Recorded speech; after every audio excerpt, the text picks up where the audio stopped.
반갑습니다. 사주마녀입니다. 이번 시간에는 임술일주에 대해서 살펴볼게요.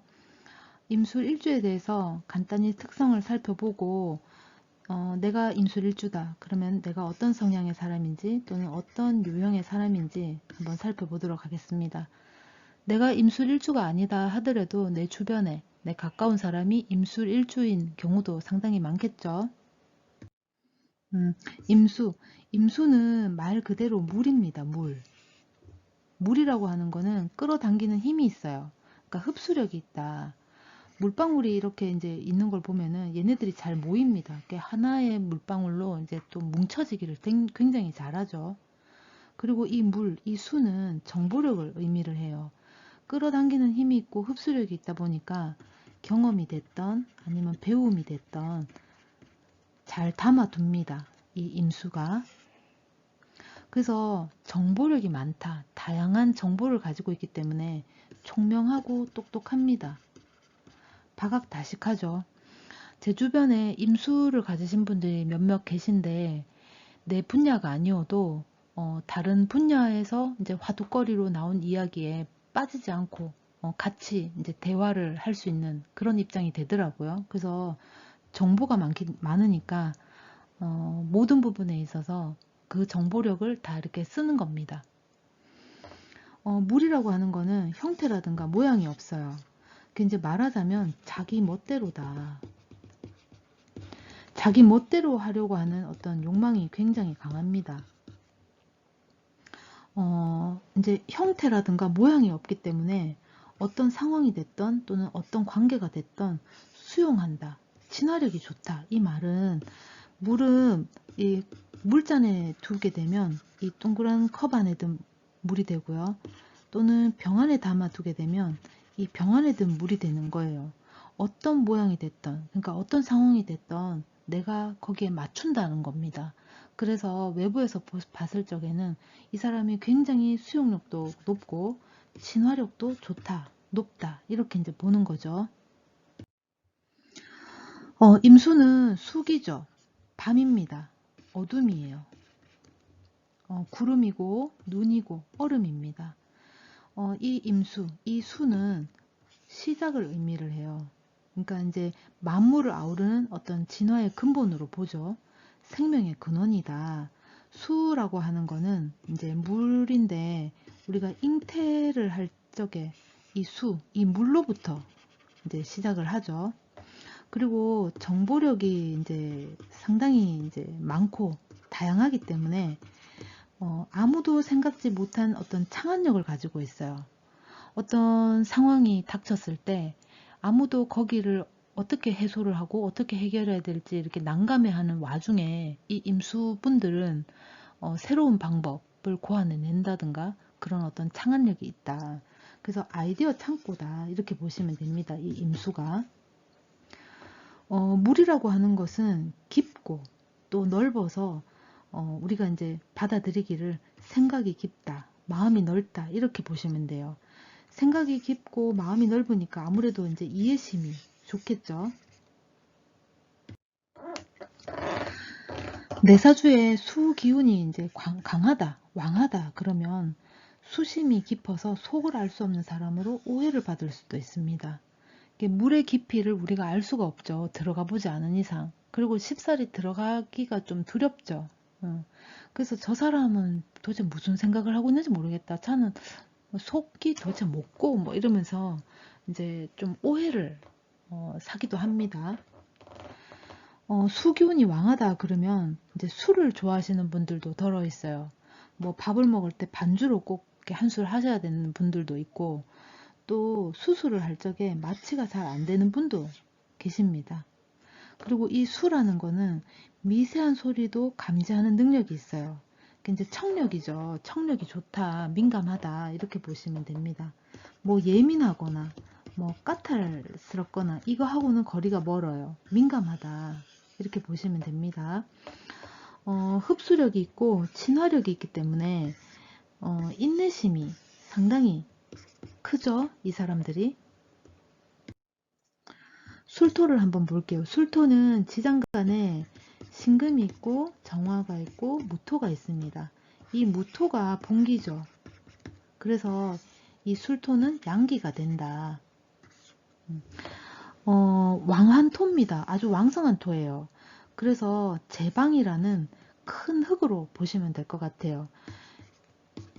임술이 되면은 얘는 이제 수고, 얘는 토죠. 근데 얘가 큰 제방이라 그랬습니다. 그죠?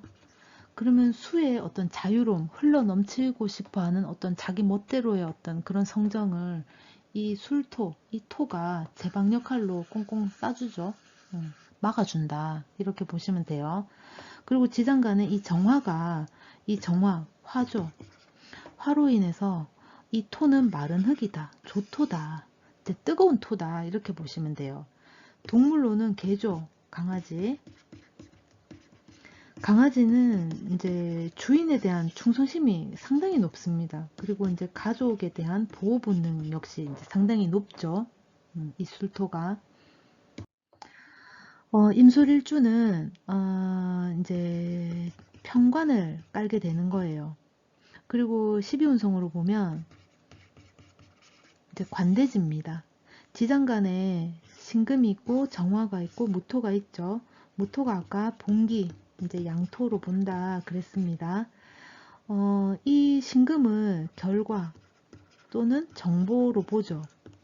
신금은 간목부터 이제 개수까지 이제 이 천간에서 이 신금이 모든 걸 다 거쳐서 이 알맹이가 됐기 때문에 상당한 이제 정보를 가졌다. 이 정임합을 하니까 활동성 또는 역동성, 진취성을 가졌겠죠. 그러면 이 정보를 가지고 내가 활용을 하겠다라는 겁니다. 관대 한번 살펴볼게요. 관대는 걸록 전 단계입니다. 걸록 다음에는 이제 제왕이 오죠. 걸록이라고 하는 거는 이제 완성이 돼서 이제 써먹겠다 라는 의미예요. 이제 1년의 과정을 이제 이수를 한 겁니다. 과정 이수를 했어요. 이 걸록은. 근데 이 관대는 그 과정 이수하기 전이기 때문에 과정 진행 중이다. 이렇게 보시면 돼요. 그러니까 배우는 단계다. 준비하는 과정이다. 완성되지 않은 미숙함을 가지고 있죠. 관대는 의복을 갖추고 차려진 밥상을 제공받는 그런 형상이에요.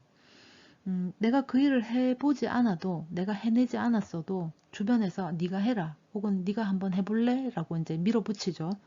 그래서 나는 비록 해보진 않았지만 주변에서 잘한다, 잘해라, 잘해라 이렇게 응원을 해주니까 스스로가 의기양양해질 수 있고 기세가 등등해질 수 있습니다. 그런 기세를 몰아서 어떤 일을 하더라도 굉장히 이제 타개할 수 있는, 어떤 일이 닥쳐도 그 일을 이제 깔끔하게 처리해낼 수 있는 그런 능력을 가졌다 이렇게 보시면 돼요. 그리고 감정이라든가 분위기에 따른 기분파가 될 수 있어요. 관대를 시기적으로 보자면 어떤 중고등학교 시절이죠. 그러니까 이제 사춘기가 있는 시기인 거예요. 이 관대지가. 그래서 굉장히 미숙하게 이제 대응을 하죠. 감정적으로. 그렇게 보시면 돼요. 이렇게 감정적으로 분위기에 따른 기분파로 행동을 한다 하지만은 그래도 이제 복귀 능력이 굉장히 강해서 나쁜 쪽으로 흘러가거나 이제 재밌다고 그쪽으로 쫓아서 가거나 그러지는 않아요. 근데 탈 털고 다시 이제 제자리로 돌아오고 또 어떤 그런 상황이 오면은 임수의 어떤 친화력 때문에 또 몰입을 했다가 다시 또 제자리로 돌아오고 이런 본능이 좀 강하게 있습니다. 임술은 백호대살이죠. 백호대살이라 하면 과거에 이제 나온 말이잖아요. 그러니까 호랑이한테 이제 물려 죽는다, 잡혀간다, 뭐 이런 얘기잖아요. 근데 이제 요즘 세상에 호랑이한테 물려서 죽을 일은 뭐 거의 없죠. 뭐 없다고 봐야지, 그죠? 그래서 요즘 세상에 맞춰서 이제 이 백호대사를 설명을 하거나 해석을 하면 뭐 교통사고, 그런 사건 사고에 휘말릴 수 있다거나 내가 당할 수 있다거나 혹은 배신을, 아주 큰 배신을 당하거나 혹은 남들한테 말 못할, 평생 내가 입틀막을 하고 이제 속으로 끙끙 앓아야 되는 그런 비밀을 간직해야 된다거나 그런 일이 있을 수 있다. 이 수라는 것은 자기 멋대로라고 했습니다. 자기 멋대로 하고 싶은 어떤 성정, 욕구가 굉장히 이제 강하다 그랬어요. 그죠? 그래서 자유롭다. 그런 성정을 맡고 있는 게 이제 술토입니다. 아까 이제 임술이 있고, 이 임은 이제 수고, 토라고 했죠. 이 토가 제방 역할의 큰 흙이라고 했습니다. 그래서 이 임수에 흘러 넘치고자 하는 그런 욕망을 이 토가 제방 역할로 이렇게 꽁꽁 싸맬 수 있습니다. 임술은 정임합을 하죠. 천간에서. 정임합을 하면 목이라는 오행으로 이제 바뀌죠. 그죠? 목은 생명이에요. 생명을 이제 키우는 겁니다. 그죠? 정임합을 하면 굉장히 감정적으로 치우칠 수 있어요. 감정적으로 치우칠 수 있다. 그래서 이거는 불이고 이건 물이잖아요. 그죠? 예를 들어서 둘이 만나려면은 불난리가 나거나 물난리가 나야지 만날 수 있는 거죠. 근데 그 난리가 나서 계속 끝까지 난리치는 건 아니죠. 어느 순간 되면은 쉽사리 훅 하고 꺼집니다. 물도 마찬가지고 불도 마찬가지고. 그래서 이 감정적으로 후루룩 타올랐다가 후루룩 꺼지기도 잘하죠. 이 정임합이. 그런 부분이 있다라는 겁니다. 그리고 이 임수한테는 이 임목이 압록으로 옵니다. 압록이라고 하는 거는 숨겨진 나의 복이죠. 이 숨겨진 이 압록은 남들만 모르는 게 아니고 나는 알고 있는데 남들은 모른다 이게 아니고 나도 모르죠. 이 압록은 나한테 내 사주에도 숨겨진 복이기 때문에 내 입장에서도 언제 왔다 갔는지 잘 모릅니다. 이제 살다 보면 정말 어려운 상황이 올 수 있잖아요.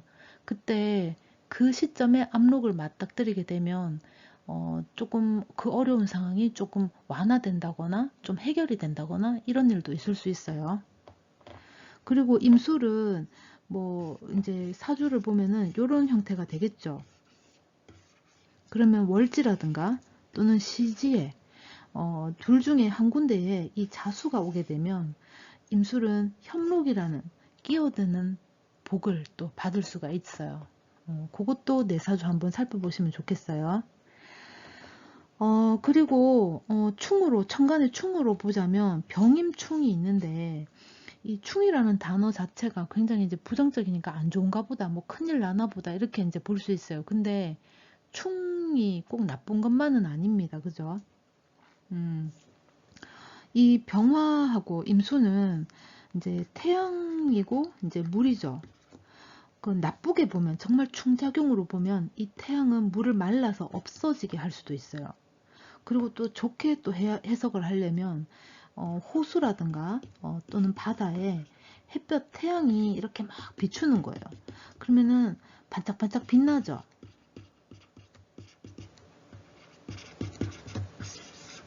이렇게 아름답게 볼 수도 있다라는 겁니다. 그러니까 충이라고 해서 나쁘다, 합이라고 해서 좋다. 이건 아니죠.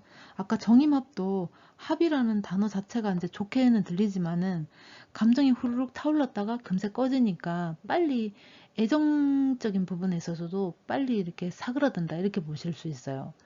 정임합의 연인들을 보면 처음에는 정말 저 사람 아니면 안 될 것 같아요. 훅 타오르죠. 근데 금세 식기 때문에 조금 시간이 이제 가까운 시간에 이제 빨리 식어요. 그래서 굉장히 후회라든가 또는 미움이라든가 이런 게 생길 수 있습니다. 지지에 보시면 이 술토는 묘술합을 하게 되죠. 묘술합.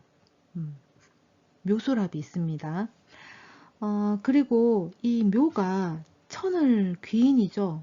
천을 귀인으로도 옵니다. 임수한테는 이 묘가 묘목이 상관이죠. 상관. 아랫사람 또는 자식 이제 천을 귀인이 된다. 이렇게 이제 보시면 되겠네요. 그죠? 만약에 직장인으로 본다 그러면은 아랫사람하고의 관계가 원만하다. 좋다. 나에게 언제나 힘을 보태주거나 혹은 나를 좀 도와줄 수 있는 나를 서포트해 줄 수 있는 그런 아랫사람, 후배다. 이렇게 보시면 됩니다. 그리고 이제 이 사화도 천을 귀인으로 옵니다. 근데 이 사화는, 사술 원진이기도 해요. 임수한테 이 사화는 편제죠. 원진이기도 하다. 천을 귀인이면서 원진살이기도 하다. 이제 다른 것도 보시면 천을 귀인이기도 하면서 원진이 같이 된 그런 관계가 좀 덜어 있습니다. 지금 임술 일주에 대해서 살펴봤습니다. 조금이라도 이제 간단하게 살펴봤기 때문에 좀 도움이 좀 됐으면 좋겠고, 내가 임술 일주다 그러면은 내가 요런 부분이 있구나 이제 아시면 좋겠고, 내 주변에 임술 일주가 있으면 저 사람이 왜 저렇게 속을 알 수 없는지에 대해서 조금 이해를 하는데 도움이 되지 않을까 싶습니다. 임술 일주는 여기까지 하겠습니다. 고맙습니다.